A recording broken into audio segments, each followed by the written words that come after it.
My name is Don Hankins, and I'm a professor in the Department of Geography and Planning at California State University, Chico, and co-lead for the Indigenous Stewardship Network.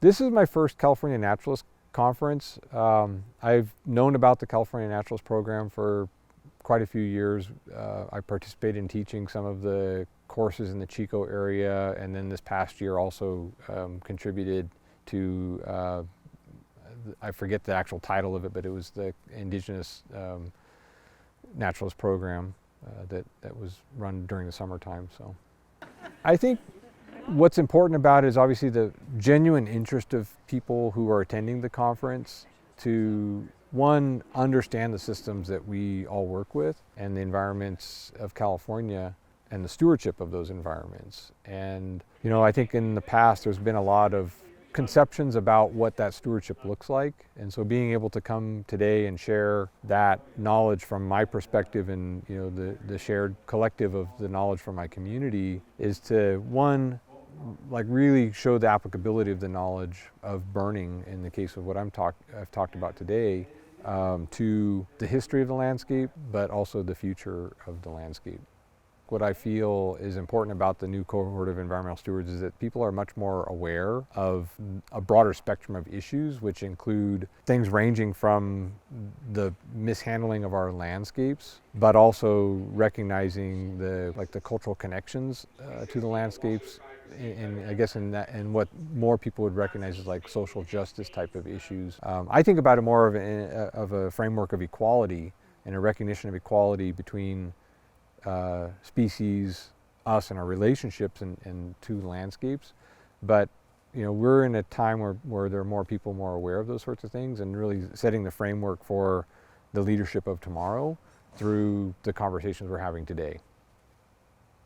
I think some of the challenges around being a naturalist and being an environmental steward that we face today are obviously the rapid change that's happening because of the climate crisis. There's a lot of unknowns that we have to face. There's a lot of uncertainty in terms of, do the actions we take today really help us to set the path to resiliency? And in kind of response to that is that, well, we kind of have to experiment, I think, in some respects, right? We have to be willing to take risks, because if we take the do-nothing approach, we're probably going to be losers in that game. My academic background's in wildlife, fish, and conservation biology, and then I have a doctorate in geography. Both of those are interdisciplinary areas of study.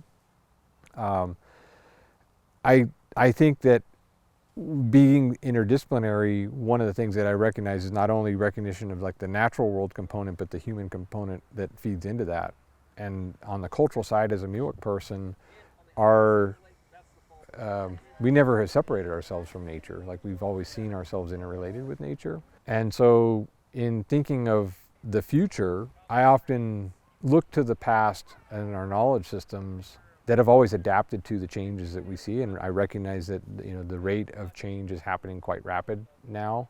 If we're not willing to take that step to steward in the way that is inclusive of that knowledge base, and we dismiss it entirely, the outcome could be very detrimental. But I think that if we recognize our role as stewards of the land and our connection to the land, which is inclusive of indigenous knowledge and the melding of where science helps to inform and track some of that,